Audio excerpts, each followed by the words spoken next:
We met years ago at a party at Jerzy Kaczynski's, and you told a story that night that I hope isn't the one you're sickest of telling. Maybe you've never told it before. I remember thinking at the time, I would love to hear that on a television show sometime. It has to do with fame and running into someone that you hadn't seen in years, who didn't know what had become of you. Oh, yeah. Well, I made it. And you used it somewhere later. Yeah, I did a little one-act thing for television called Fame. Really? And it was on with Dick Benjamin played. I'm sorry to say I didn't see it. Well, it was a well-done little thing, I think. What? It was just a... Would you mind telling the nucleus of that incident? Was it in a fundamentally, bar? Was about in the early 50s, I think. Yeah. And I had to meet someone in a bar, in a restaurant, actually, and they had a bar connected with it, and he wasn't there, so I sat down at the bar, and this was not long after Death of a Salesman, so my picture was all over the place, and people were coming up to me and greeting me, and I would greet them, and you get a little bit tired of it after a while. And I had to run out quickly to meet this man, and so I hadn't shaved, and I had an old jacket on. Anyway, this man came up and said, I recognize you from somewhere, and I said, yes. Well, I knew what he was going to say, and he said, you're Arthur Miller, aren't you? I said, yes. He says, remember me? Well, that was a shock.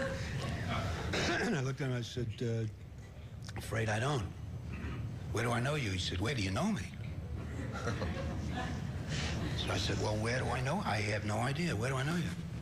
Here's a little man with a very good coat on and a pearl gray hat on, and his wife was standing nearby with a mink jacket. And I said, well, I don't know. He said, we sat next to each other in English for 2 years in Abraham Lincoln High School. New York? Brooklyn. He said, really? He said, sure. Don't you remember whatever his name was? I don't remember. Joe, was it? With the curly red hair. And he took off his hat, and he was completely bald, but he'd thrown himself back there so completely, he thought he had his hair back. He was showing you the... So I said, gee, I'm sorry, Joe. You look a lot different now anyway. So he said... Hair's thin. I said, well, to make him feel better, I thought I'd say something nice about him. So I said, well, you look very well. You look okay. And he said, oh, yes, I'm doing very well. I said, what do you do? He said, I'm in shoulder pads. So I said... In shoulder pads? Really? He said, yeah, we manufacture shoulder pads. We're the biggest company east of the Mississippi. And we're on the stock market and so on. He says, I'm the vice president of the company. I said, gee, that's terrific. I was so glad that he was a success. Yeah. Like me. With which he said, and what do you do? So his wife had overheard this all, and she obviously was onto it. Mm-hmm. So I felt terrible about it, and I tried to get out of it and so on. He said, well, what are you doing now? Because he spoke with some pity, because I didn't look too hot. Mm-hmm. And...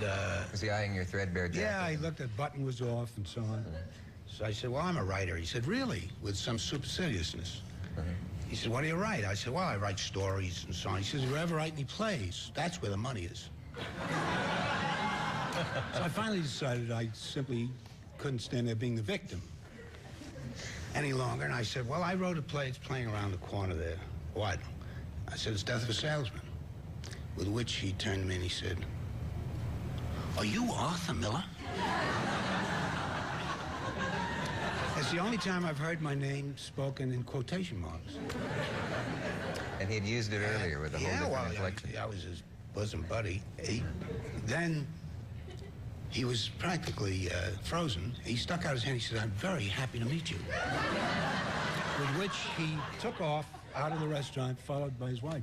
And they had just come in to eat. And they didn't even have dinner? They didn't have anything because he just fled. That story's better than I remember it. That's wonderful. And a combination of aggressions in that story. Mm-hmm. Every line, as it was going on, and I was listening to it, I said, nobody is going to believe this.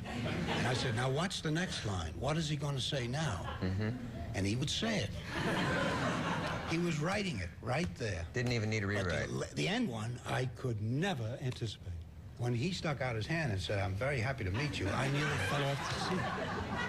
Yeah, that's known as the payoff that sketch writers would sit around for hours You trying can't to get invent the right, that. There's no way to the right invent line. that. And then to leave, having come to eat He dinner. fled. He fled. He was simply, he was abolished. Have you seen the Shoulder Pad Man since? Never. Never again.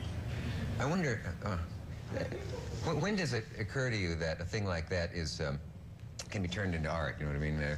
I knew it did right you know then, away but that it was a so winner? perfect. You know, it's a funny thing. If I know the end of something, I know the whole story, it's very difficult to write it because there's nothing to discover. Yeah. When I did write it for the, I made a little play out of it, I had to add other scenes, which whose ends I didn't know, and I'd invent something around it.